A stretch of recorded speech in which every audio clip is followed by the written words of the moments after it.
Picture the animal sleeping at the foot of your bed right now, or the one dragging you toward the park on a leash, or the one you've watched 100 videos of falling asleep in impossible positions.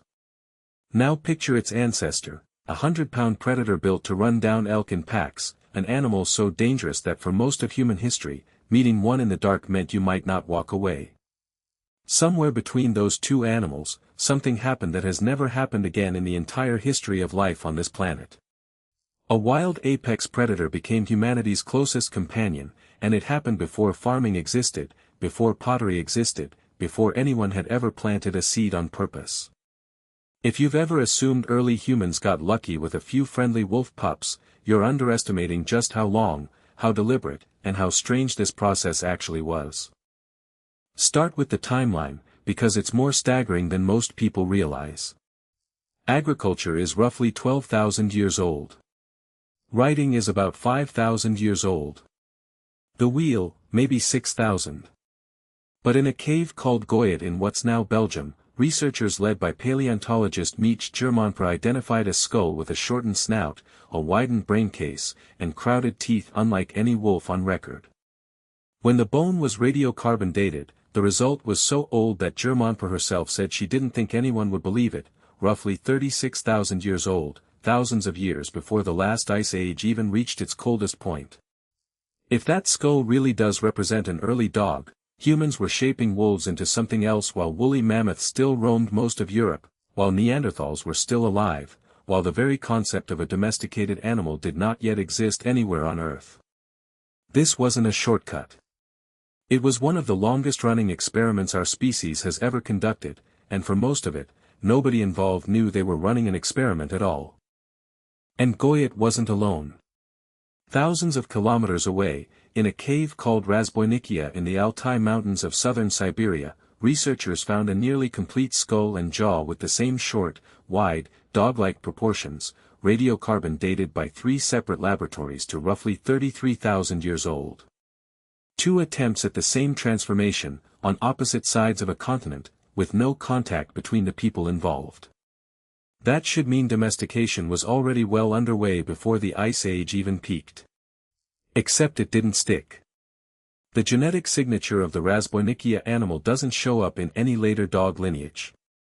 Researchers now believe this was a real, functioning early domestication event that simply got erased when the last glacial maximum arrived a few thousand years later, plunging much of Eurasia into brutal, resource-starved cold that scattered or wiped out the human groups and their animals along with it. Whatever bond had formed between those particular people and those particular wolves, it didn't survive long enough to become permanent. Domestication, it turns out, wasn't a single lucky break. It may have happened, failed, and had to happen again, more than once, before one version of it finally held. So why would anyone let a wolf anywhere near them in the first place? This is where the story gets more interesting than a friendly wolf wandered into camp. The leading explanation among researchers today isn't that humans went looking for a pet.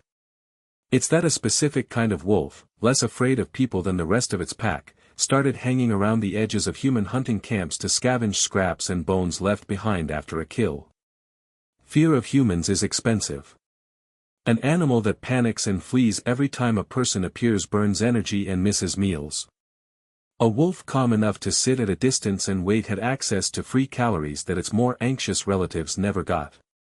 Over generations, the boldest, calmest wolves ate better and had more surviving pups than the wolves who kept their distance, and slowly, without a single human ever deciding to breed anything, evolution did the selecting on its own.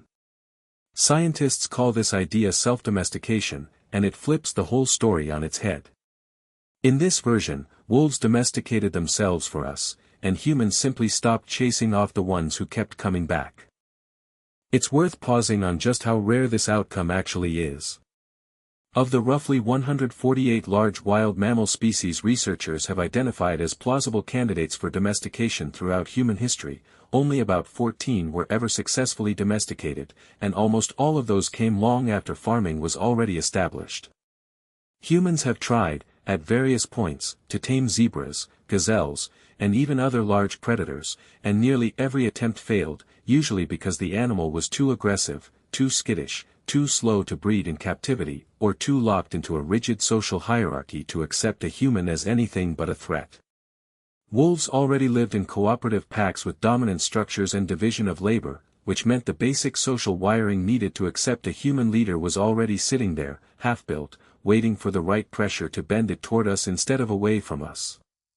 Getting a dog out of a wolf wasn't the easy version of domestication.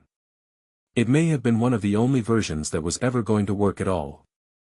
We actually know what that selection process looks like when you watch it happen in real time, because in 1959, a Soviet geneticist named Dmitry Belyaev ran an experiment in Novosibirsk that has become one of the most cited studies in all of evolutionary biology. Belyaev didn't have 30,000 years to wait, so he did the next best thing. He bred silver foxes, choosing only the calmest, least fearful individuals from each litter to breed the next generation. Nothing else. Not size, not color, not usefulness. Just tameness. Within a handful of generations, something odd started appearing that nobody had selected for directly. Ears that used to stand up went floppy. Tails that used to point straight began to curl. Patches of white fur showed up on faces and paws that had never had them before. By breeding only for calm behavior, Belyaev had accidentally recreated the exact physical traits that separate dogs from wolves: the floppy ears, the curled tail, the patchy coat. It turns out that the genes controlling fear and stress response are tangled up with the genes controlling physical development, so selecting for one drags the other along for free. If a Soviet lab could produce dog-like features from foxes in under 20 years just by rewarding calmness, it becomes a lot easier to believe that Ice Age wolves, working with the same biological toolkit over thousands of years near human camps, ended up walking the same path. We even have a snapshot of what that early companionship physically looked like, preserved by pure accident. Deep inside Chauvet Cave in France, a child somewhere between 8 and 10 years old once walked more than 150 feet through soft, damp clay, torch in hand, stopping at one point to scrape ash off the flame, leaving a small charcoal smear on the cave wall that survives to this day. Walking beside that child, close enough that their paths run alongside each other the whole way, are the footprints of a large canid. When researchers examined the paw prints closely, they noticed the front paw's middle toe was shorter than a wolf's would be, a small but telling anatomical detail that points toward an early dog rather than a wild wolf. That means roughly 26,000 years ago, in near total darkness, a child trusted an animal descended from a pack predator enough to walk deep into the earth with it, side by side, and the animal stayed close the entire way. No genetic sequencing, no radiocarbon lab, just two sets of footprints pressed into clay and then sealed away by time. It might be the single most human piece of evidence in this entire story. But this wasn't only happening in one place. When geneticist Anders Bergstrom and his colleagues sequenced 27 ancient dog genomes spanning 11,000 years of history for a 2020 study in the journal Science, the DNA told a genuinely surprising story. Every dog alive today, from a Chihuahua to a Great Dane, traces back to a single population of wolves that no longer exists anywhere on Earth. Not modern gray wolves. Not the wolves currently living in Yellowstone or Siberia. An entire branch of the wolf family tree that only survives today because it's inside every dog on the planet, hidden behind 10,000 generations of change. Later genetic work, including a 2022 study analyzing ancient wolf DNA, complicated the picture further, suggesting dogs may actually carry ancestry from two related wolf populations from eastern Eurasia rather than just one. The scientific argument over exactly how many times, and exactly where, this happened is still very much alive. What both sides agree on is that this was rare enough, and difficult enough, that it may functionally have only happened successfully once or twice in the entire span of human existence, out of countless encounters between humans and wolves across tens of thousands of years and multiple continents. And once it did happen, the relationship wasn't casual. It becomes personal, and occasionally heartbreaking, the moment you look at the actual bones. In 1914, quarry workers near Bonn, Germany uncovered a grave holding two adult humans buried together with a small dog. When researchers re-examined the remains in 2018, they found the dog, now known as the Bonn-Oberkassel dog, was only around 6 to 7 months old when it died, and its teeth showed it had suffered through canine distemper, a brutal viral illness that comes in waves roughly 3 weeks apart and kills most animals within the first bout. This puppy had survived at least 3 separate rounds of a disease with an extremely high fatality rate, which means for weeks at a stretch, it would have been too sick to hunt, forage, or keep up with its own species, if it had even still been living as one. The researchers concluded that an animal that sick, for that long, could only have survived with sustained human care, being kept warm, being fed, possibly being nursed through fevers by hand. These people did not just tolerate a dog. 14,223 years ago, give or take, someone nursed a dying puppy back to health for the better part of 2 months, for no practical reason anyone can identify, and then buried it like family when they themselves died. That is not the behavior of people domesticating a tool. That is the oldest known evidence of an emotional bond between a human being and an animal, full stop. Other early graves raise even stranger questions. At a site called Předmostí in the modern-day Czech Republic, archaeologists found a dog-like skull with a bone deliberately placed inside its mouth after death, an act that looks unmistakably ritual rather than accidental. Whatever these early dogs meant to the people who lived alongside them, it went well beyond simple usefulness. They were being folded into how people understood death, memory, and belonging. That bond also turned out to be portable. When the first humans made the journey into the Americas, they didn't come alone. At the Coster site in Illinois, archaeologist Angela Perry and her colleagues re-examined the skeletons of dogs buried in individual, carefully dug pits, one curled beneath the floor of a living space with its legs tucked neatly under its body. Radiocarbon dating put them at roughly 10,000 years old, and genetic analysis traced them to a single founding lineage that had crossed into the continent alongside the first human migrants, not descended from any local North American wolf.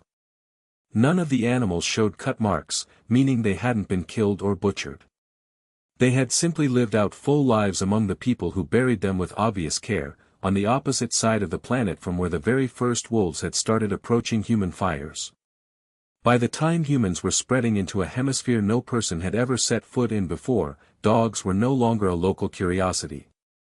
They were already a fixed, permanent feature of what it meant to be human, carried across an entire planet as faithfully as fire or a favorite tool. There's one more strange piece of the puzzle worth sitting with: dogs never really grow up. Compared to a wolf skull, a dog's skull develops in a way researchers describe as juvenilized, meaning it retains proportions closer to a wolf pup's than to an adult wolf's, even fully grown. That's not an accident of biology so much as a side effect of what got selected for. If you spend thousands of years breeding for the calmest, least aggressive, most trusting individuals, you are, in effect, breeding for animals that never fully leave puppyhood behind, because playfulness, submission, and trust are puppy traits in wolves, not adult ones. The floppy ears, the rounder face, the tendency to bark, whine, and seek out play well into adulthood, these aren't separate features humans picked one by one. They're what an adult wolf looks like when evolution stretches out puppyhood indefinitely because puppyhood was safer to be around. Every dog you've ever met is, in a very real biological sense, a wolf that never had to grow up, because it never needed to. Once that bond existed, it changed what humans were capable of doing, and this is the part that turns a nice story into a survival advantage. A wolf's nose can detect scent concentrations at a fraction of what a human nose can register, and a dog's hearing operates at roughly double the frequency range humans can perceive, picking up sounds no human ear will ever catch. Pair a hunting party with animals that could scent prey from far greater distances, hear a predator approaching camp long before any person would notice, and run down wounded game across terrain no human could match for speed, and you have completely rewritten the odds of survival in an Ice Age landscape. Groups with dogs could hunt larger game more safely, defend their camps earlier against predators or rival groups, and cover more ground while foraging. In an era when a single bad hunting season could mean starvation, an early warning system with 4 legs and a nose 10,000 times more sensitive than a human's wasn't a luxury. It was one of the greatest competitive advantages any group of humans could possess. And that bond, it turns out, never stopped running on the same biological circuitry it started with.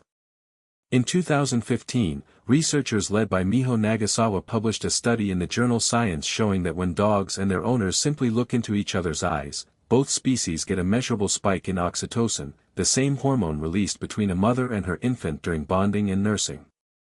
The longer the gaze, the bigger the spike, and it runs both directions at once, each side's rising oxytocin encouraging more eye contact, which raises oxytocin further still. When the researchers tested hand-raised wolves in the same setup, the loop simply didn't appear. Wolves don't hold a human's gaze that way, and their bodies don't respond to it the way a dog's does. Whatever changed inside dogs over those thousands of years of selection didn't just reshape their skulls and calm their temperament.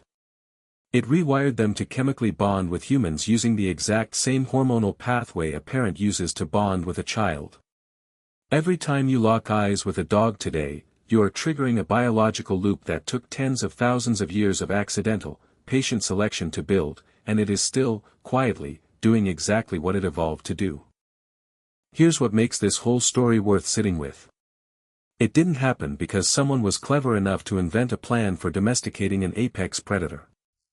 It happened slowly, invisibly, across thousands of years and countless generations of both species, built out of small acts, a scrap of meat left near a fire, a wolf that didn't run, a sick puppy someone decided to keep warm instead of leaving behind.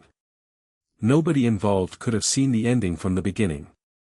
And yet somehow, out of all that uncertainty, humans ended up with a partner that could smell what they couldn't, hear what they couldn't, and outrun what they couldn't, all because, tens of thousands of years ago, somebody decided a slightly braver wolf sitting at the edge of the firelight was worth not chasing away.